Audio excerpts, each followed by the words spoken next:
How far can the Browns go with Odell? Skip, I haven't been very impressed with the Browns thus far. One of the reasons I haven't been impressed is because they make far too many mistakes. They had another 8 penalties last night. Remember, they opened the season with 18. So now if you combine that over the 2 games, they're averaging 13 penalties for 133 yards a game. Yep. And the defensive ends, Myles Garrett's, 2 roughing the passer, roughing the passer penalties, offsides again. Those are the type of plays, because as Kansas City, how they feel had D Ford just backed up another foot. That's the winning sometimes. You're still hanging on to that. No, I'm just saying. All right. That's sometimes, Skip, that's the difference between winning and losing a ball game. At that Penalties level, yes, at the most, because all these teams for the most part are talented, although you'd find that hard-pressed watching the Jets play or watching Miami play. That is true. I would agree. Like, they actually have talent. Yep. They do. Skip, look, they did what they were supposed to do last night. They beat a team that's battered. Okay, the starting quarterback, Barkley, he's out with mono. The backup comes in, Trevor Siemian. He gets knocked out early. Now you're playing with Luke Falk, a guy that was cut by the Titans last year. He's on their roster, and he's thrust all of a sudden into it. And when you look at this team, Skip, Le'Veon Bell, Lord, he's like, I don't know what I got myself into. He's giving it all he can. He have to spin. And even he couldn't even have his customary running style last night, Skip, because he got to get the ball and go right now. He can't be patient like he was in Pittsburgh because the offensive line for the Jets aren't very good. The question, how far can Cleveland go? I'm not sure that they can go the distance, Skip. I might have overvalued them because I thought, like everybody, Baker's going to take the next step. He didn't play particularly well last night, Skip. He missed some throws last night. He got it. Njoku blew up. If I'm in Njoku, we're going to have a long discussion about you throwing me these med balls. They call those medicine balls because the medic is going to come see you when you get one of those thrown in your direction. Skip. Oof, bad. The Steelers, I believe the Steelers are out of the mix. But the Ravens in that division, I've only been impressed really with 2 teams in the AFC thus far, Kansas City and New England. And we know what New England represents. They're always going to be there at the end because of their quarterback, their head coach, and seemingly they play better as the season progresses. And what we've seen thus far is that they're playing really well in September, which is a far cry from what we normally see from New England. Kansas City, we know what my homeboy is. Averaging over 400. We're going to talk about him a little later, Skip. Well, you know, I'm not. Oh, sure. you know. You don't see. We will talk about this later. You wish your quarterback could do that. But that's not the hit on that. My quarterback plays in Foxborough. No, your quarterback plays in Dallas. Your quarterback plays in Dallas. Skip, with Odell, it's always something. If it's not one thing, it's another. Now, I will agree with this, and I don't agree with Odell on much. The visor is unacceptable because it's hard for me to believe because you have what you call, Skip, they have NFL personnel, and they normally tell you, when I was in the league, Skip, Shannon, you're going to have to pull your socks up. Shannon, you're going to have to tuck that jersey in. Shannon, that towel's too long. So you have people there. Odell didn't all of a sudden on second down go change that visor and then try to come back in on third down. They knew he had that to start the game. So why wouldn't you tell him before the game even started, Odell, you can't play in that dark tent? I think now since they officially signed a deal with Oakley, if I'm not mistaken, right before the season, you must have that amber tent. Kind of like if you watch Kyler Murray, he has what looked like an amber tent, not that 5. But it's supposed to be more clear. Right. Sure. Yeah. They don't have like my windows on my truck. I got that 5%. Do you really? Yeah. Oh, I wasn't supposed to. There's 35%. My bad. 35%. I don't think you're allowed to have that. No, you're not. It's 35. I misspoke. 35% tent. So TMZ can't see who's driving? No, they can't. They can't see. But well, I don't go anywhere unless they're gonna pass my house. Skip, Odell he's a special talent. He possesses the ability to take any play to the distance. He can run routes and, again, making spectacular catches. But how far can they go? Can they make the playoffs? Yes, but I don't believe they can go the distance. And I think that's the question is, can they go all the way to the Super Bowl? No, I do not believe they can represent the AFC. Ever to the Super Bowl? Ever? Yeah. Ever's a long time. My homeboy ain't going nowhere. Okay. My homeboy ain't going nowhere. All right. So it's interesting. We're only 2 games in, and my partner across the table, Hall of Famer Shannon Sharpe, is down on the Browns. But you were bullish on the Browns going in. Skip, I didn't think they're going to make these kinds of mistakes. Skip, 13 penalties a game? That's 70s and 80s Raider-esque makes those kinds of mistakes per game. I mean, you have started to see 18 penalties in one game. Your head coach is Freddie Kitchens. Never been a head coach before, never been a coordinator until the back half of last season. And now he's the head coach and the play caller from the sideline. Yeah. That's a lot of responsibility.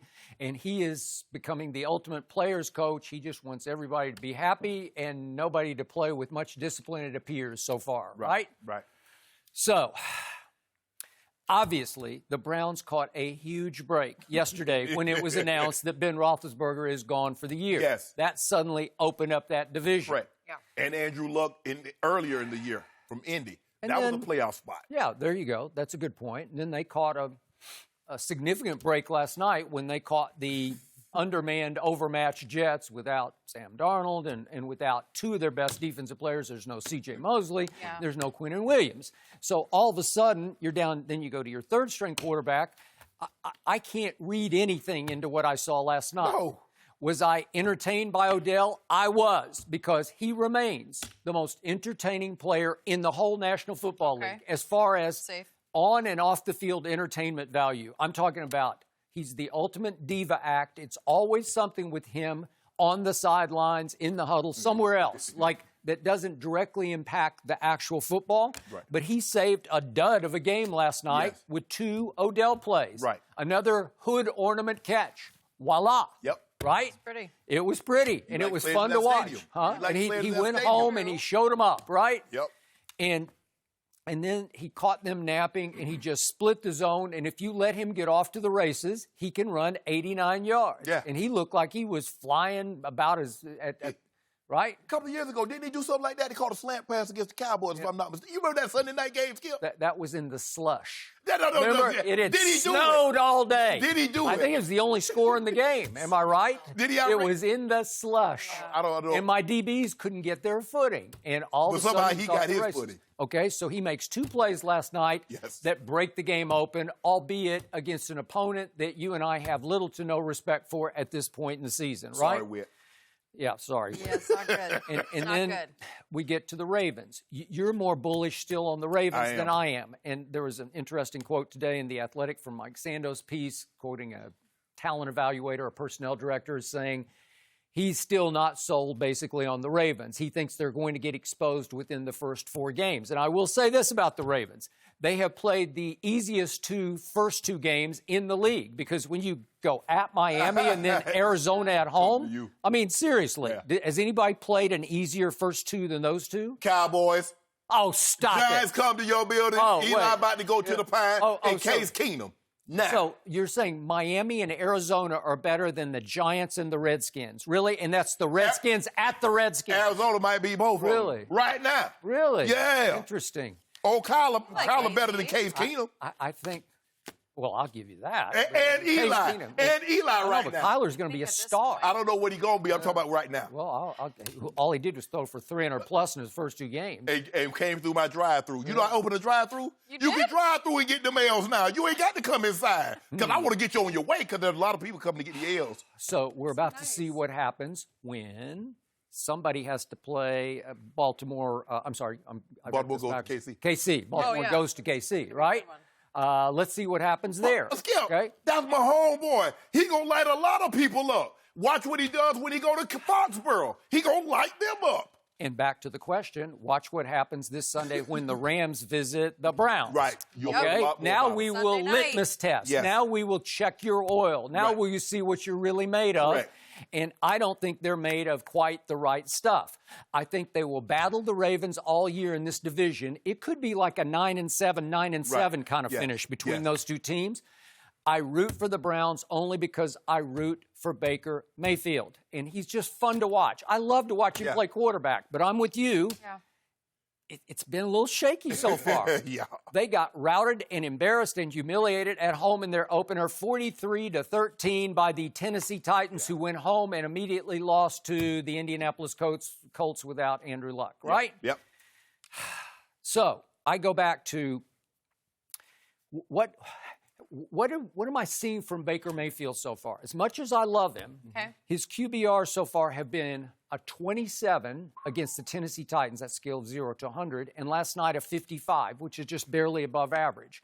He threw for 325 yards, but he got to tack on 89 pretty easy ones thanks to Odell just splitting the zone. Right. Fair.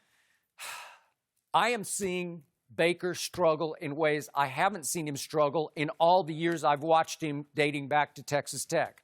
Why is he struggling? Why did he struggle so mightily in the third dress rehearsal preseason game? Why did he struggle against Tennessee? And why was he forcing a lot of throws last night? He was a little off target last night, right? Yeah.